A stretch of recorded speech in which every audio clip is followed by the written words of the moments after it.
प्यारे भैया बहनों, मैं राम बालक प्रसाद, सरस्वती विद्या मंदिर किशनगंज। सामाजिक विज्ञान के अंतर्गत आज हम लोग अर्थशास्त्र पढ़ेंगे। अर्थशास्त्र का दूसरा अध्याय भारतीय अर्थव्यवस्था के क्षेत्रक, सेक्टर्स ऑफ इंडियन इकोनॉमी। सबसे पहले प्रश्न उठता है कि अर्थव्यवस्था कहते किसे हैं? अर्थव्यवस्था है क्या? What is economy? तो सबसे पहले ये समझना चाहिए कि अर्थव्यवस्था है क्या। तो अर्थव्यवस्था वह व्यवस्था है जिसके तहत किसी देश की समस्त आर्थिक क्रियाओं का क्रियान्वयन होता है। अर्थ समझ में आया? अर्थव्यवस्था वह व्यवस्था होती है जिसके तहत किसी देश की समस्त आर्थिक क्रियाओं का क्रियान्वयन किया जाता है। अब किसी भी देश में अर्थव्यवस्था के 3 प्रकार हैं। अर्थव्यवस्था के क्षेत्रक भी 3 हैं और अर्थव्यवस्था के प्रकार भी 3 हैं। तो अर्थव्यवस्था के 3 प्रकारों की चर्चा आपकी पुस्तक में नहीं है, लेकिन मैं आपको बता रहा हूं कि अर्थव्यवस्था के 3 प्रकार कौन कौन से हैं। ये अर्थव्यवस्था के 3 प्रकार: पूंजीवादी अर्थव्यवस्था,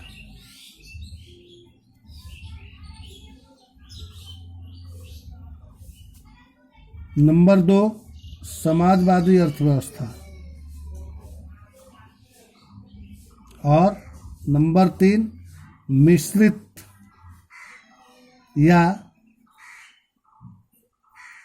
मिक्स्ड इकोनॉमिक्स जिसे कहते हैं, मिक्स्ड इकोनॉमी, मिश्रित अर्थव्यवस्था। स्पष्ट हुआ? अर्थव्यवस्था के कितने प्रकार हो गए? 3: पूंजीवादी अर्थव्यवस्था, समाजवादी अर्थव्यवस्था और मिश्रित अर्थव्यवस्था। अब बारी बारी से जरा हम इन्हें समझेंगे कि पूंजीवादी अर्थव्यवस्था किसे कहते हैं।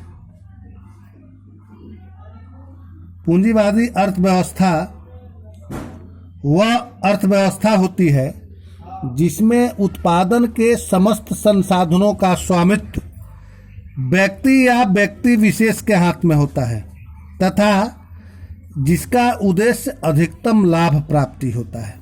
मूल रूप से 2 बातें इसमें हैं।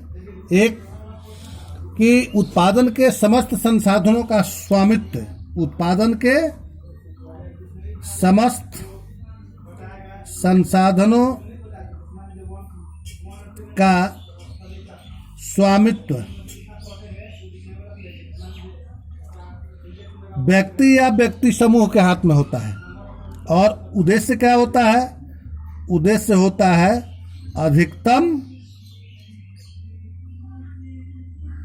अधिकतम लाभ प्राप्ति। स्पष्ट हुआ? पूंजीवादी अर्थव्यवस्था किसे कहते हैं? पूंजीवादी अर्थव्यवस्था वह अर्थव्यवस्था होती है, कहलाती है, जिसमें उत्पादन के समस्त संसाधनों का स्वामित्व व्यक्ति या व्यक्ति समूह के हाथों में होता है तथा जिसका उद्देश्य अधिकतम लाभ प्राप्ति का होता है। इसे कहते हैं पूंजीवादी अर्थव्यवस्था। अब दूसरी अर्थव्यवस्था है जिसे हम कहते हैं समाजवादी अर्थव्यवस्था। समाजवादी अर्थव्यवस्था किसे कहते हैं? तो समाजवादी अर्थव्यवस्था उस अर्थव्यवस्था को कहते हैं जिसमें उत्पादन का उद्देश्य लोक कल्याण होता है। यानी जिस अर्थव्यवस्थांतर्गत लोक कल्याण की भावना सन्निहित होती है, जिस अर्थव्यवस्था का उद्देश्य क्या होता है? लोक कल्याण के कुसुमों को कुसुमित करना होता है, लोगों का कल्याण करना होता है, ऐसी अर्थव्यवस्था को हम समाजवादी अर्थव्यवस्था कहते हैं। और इसका उद्देश्य क्या होता है? लोक कल्याण होता है, जन कल्याण होता है और इसमें उत्पादन के समस्त संसाधनों का स्वामित्व सरकार के हाथों में होता है। तो 2 ही बात है, एक संसाधनों का स्वामित्व किसके हाथ में हो और फिर उसका उद्देश्य क्या है।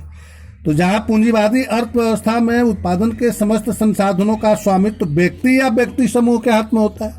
अब आप उदाहरण की बात करेंगे तो जैसे टाटा, बिरला, डालमिया, टिस्को और टेल्को, ये सब टाटा, बिरला, डालमिया जिसे कहते हैं, ये सब पूंजीवादी अर्थव्यवस्था का उदाहरण है। जबकि समाजवादी अर्थव्यवस्था के अंतर्गत है इसको सबका पूरा नाम जानना चाहिए।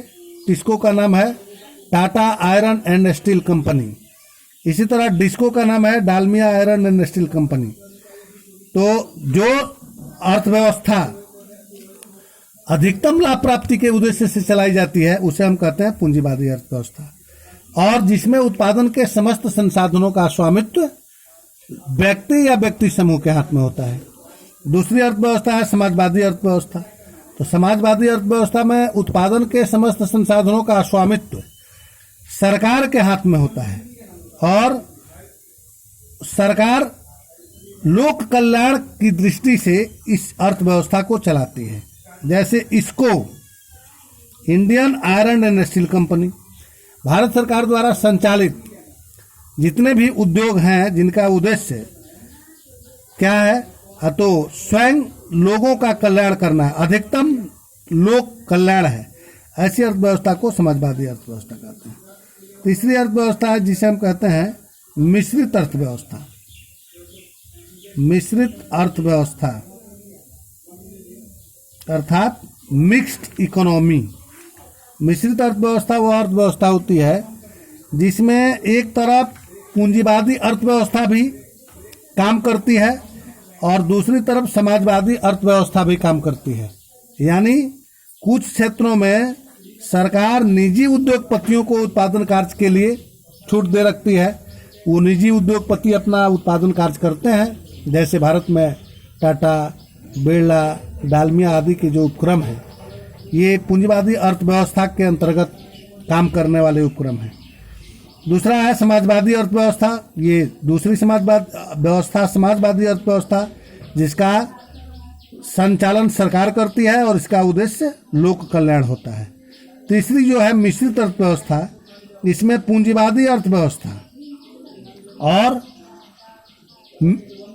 समाजवादी अर्थव्यवस्था दोनों ही अर्थव्यवस्था होती है। यानी कुछ क्षेत्रों में सरकार निजी उद्योगपतियों को भी उत्पादन का आदेश देती है, अनुमति दे देती है, और कुछ क्षेत्रों में वो स्वयं करती है। तो जहां दोनों ही अर्थव्यवस्थाएं साथ साथ काम करती हैं, ऐसी अर्थव्यवस्था को हम कहते हैं मिश्रित अर्थव्यवस्था। और आपको पता होना चाहिए कि भारत में यही मिश्रित अर्थव्यवस्था है। भारत में कैसी अर्थव्यवस्था है? मिश्रित अर्थव्यवस्था है। तो ये बात अर्थव्यवस्था की हुई, इकोनॉमी की हुई। तो इकोनॉमी किसे कहते हैं? आपको पता हो गया कि वह व्यवस्था जिसके अंतर्गत किसी देश की समस्त आर्थिक क्रियाओं का क्रियान्वयन होता है उसे अर्थव्यवस्था कहते हैं। अर्थव्यवस्था 3 प्रकार की होती है: पूंजीवादी, समाजवादी और मिश्रित। पूंजीवादी अर्थव्यवस्था उस अर्थव्यवस्था को कहते हैं जिसमें उत्पादन के समस्त संसाधनों का स्वामित्व किसी व्यक्ति या व्यक्ति समूह के हाथ में होता है, जिसका उद्देश्य अधिकतम लाभ प्राप्ति होता है। समाजवादी में उत्पादन के समस्त संसाधनों का स्वामित्व सरकार के हाथों में होता है और इसका उद्देश्य लोक कल्याण होता है। तीसरी व्यवस्था है जिसे हम मिश्रित अर्थव्यवस्था कहते हैं। मिश्रित अर्थव्यवस्था में दोनों ही व्यवस्थाएं यानी पूंजीवादी और समाजवादी दोनों ही अर्थव्यवस्थाएं साथ साथ चलती हैं, इसलिए इसे हम मिश्रित अर्थव्यवस्था कहते हैं। अब हम लोग अर्थव्यवस्था के क्षेत्रक के बारे में पढ़ेंगे। किसी भी अर्थव्यवस्था के 3 क्षेत्रक होते हैं। कितने क्षेत्रक होते हैं? 3 क्षेत्रक। अर्थव्यवस्था के कितने क्षेत्रक होते हैं? 3 क्षेत्रक होते हैं। एक प्राथमिक, या इसको हम प्रारंभिक या आरंभिक भी कह सकते हैं। इसका एक नाम कृषि क्षेत्रक भी है। यानी एक क्षेत्रक के तीन नाम हो गए। तीन नाम कौन कौन हो गए? प्राथमिक या कृषि क्षेत्रक, इसे प्रारंभिक या आरंभिक क्षेत्रक भी कह सकते हैं। एक नाम इसका है सहायक क्षेत्रक। आरंभिक प्रारंभिक को अगर हम छोड़ भी दें तो एक नाम इसका सहायक क्षेत्रक बहुत महत्वपूर्ण नाम है। यह द्वितीय क्षेत्रक के लिए सहायता करने का काम करता है। यह क्षेत्रक यानी द्वितीय क्षेत्रक का सहायक है, इसलिए इसको सहायक क्षेत्रक कहते हैं। तो आप कह सकते हैं कि प्राथमिक क्षेत्रक, पहले को कहते हैं प्राइमरी, जिसको अंग्रेजी में कहते हैं primary sector. Primary sector, primary sector के कितने नाम हो गए? एक प्राथमिक क्षेत्रक,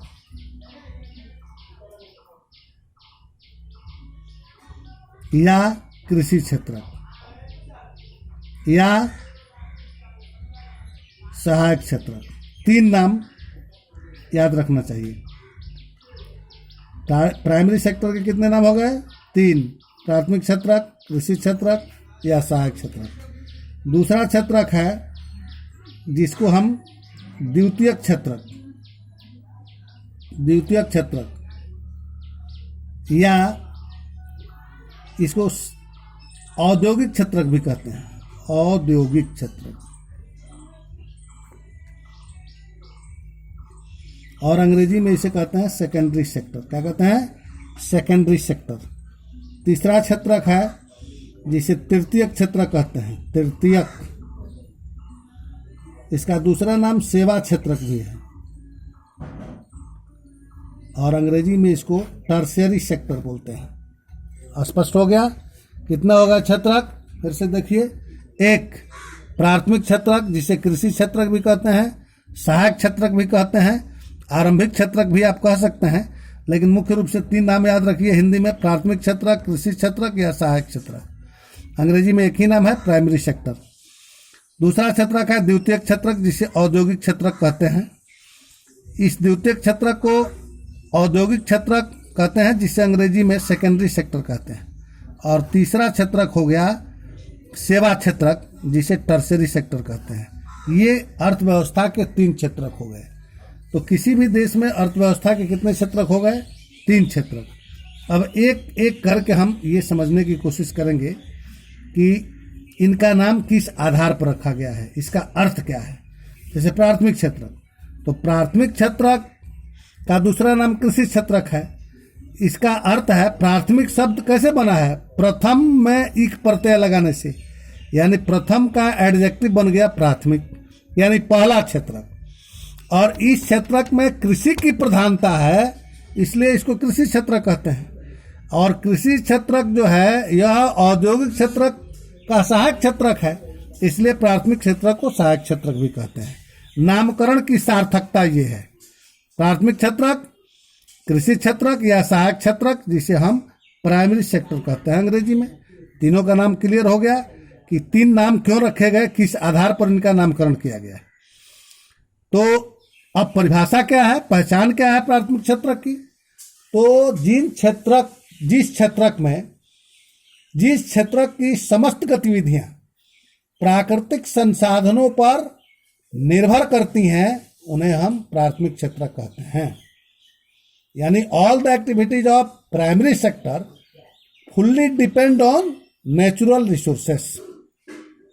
बात समझ में आ गई? प्राइमरी सेक्टर की जितनी गतिविधियां हैं किस पर हैं? प्राकृतिक संसाधनों पर आधारित होती हैं। जैसे प्राकृतिक संसाधन के बारे में आप पिछली कक्षाओं में पढ़ लिए हैं कि प्राकृतिक संसाधन किसे कहते हैं।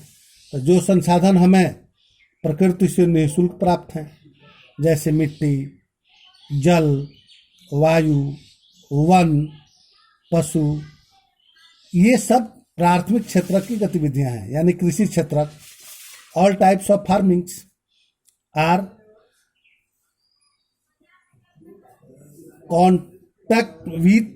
Connect with primary sector. जितनी गतिविधियां हैं प्राथमिक क्षेत्र की, ये क्या है? नेचुरल रिसोर्स पर डिपेंड है, यानी प्राकृतिक संसाधनों पर आधारित जो गतिविधियां हैं इन्हें हम प्राथमिक क्षेत्रक कहते हैं। जिस क्षेत्रक की समस्त गतिविधियां प्राकृतिक संसाधनों पर निर्भर करती हैं, जैसे कृषि, बागवानी, मत्स्य पालन, वानिकी, आपको कहते हैं खनन, ठीक है ना, मुर्गी पालन, मैंने पोल्ट्री फार्म, है ना, डेयरी, ये कृषि आधारित प्राकृतिक संसाधनों पर आधारित प्रत्येक गतिविधि जो है वो प्राथमिक क्षेत्र के अंतर्गत आती है। दूसरी गतिविधि है जिसको हम द्वितीयक क्षेत्र कहते हैं, सेकेंडरी सेक्टर। इसमें उद्योगों की प्रमुखता है, तो उद्योग आधारित होने के कारण इसका दूसरा नाम है, यानी द्वितीयक क्षेत्र का दूसरा नाम है औद्योगिक क्षेत्रक। और प्राथमिक क्षेत्रक अपने उत्पादों को देता है द्वितीयक क्षेत्रक को। द्वितीयक क्षेत्रक प्राथमिक क्षेत्रक से उत्पाद लेकर और औद्योगिक यंत्रों के द्वारा, प्रौद्योगिकी के द्वारा उस कच्चे माल को अधिक उत्पाद में कन्वर्ट करता है। इसलिए उद्योग की प्रधानता होने के कारण इसे औद्योगिक क्षेत्र कहते हैं। उद्योग से संबंधित सारी गतिविधियां द्वितीयक क्षेत्रक की गतिविधियां हैं। प्राथमिक और द्वितीयक क्षेत्रक ऐसे क्षेत्रक हैं जो उत्पादन कार्य करते हैं। तृतीयक क्षेत्रक उत्पादन नहीं करता, बल्कि प्राथमिक और द्वितीयक क्षेत्रक द्वारा उत्पादित वस्तुओं को लोगों तक पहुंचाने का काम सेवा क्षेत्रक करता है, तृतीयक क्षेत्रक करता है। इसलिए इसे हम सेवा क्षेत्रक भी कहते हैं। तो स्पष्ट हुआ, प्राइमरी सेक्टर प्राथमिक क्षेत्रक, द्वितीयक क्षेत्रक सेकेंडरी सेक्टर जिसे हम कहते हैं द्वितीयक या औद्योगिक क्षेत्रक, और तृतीयक टर्शियरी सेक्टर यानी तृतीयक क्षेत्रक जिसे सेवा क्षेत्रक भी कहते हैं। आज इतना ही, फिर आगे हम लोग पढ़ेंगे।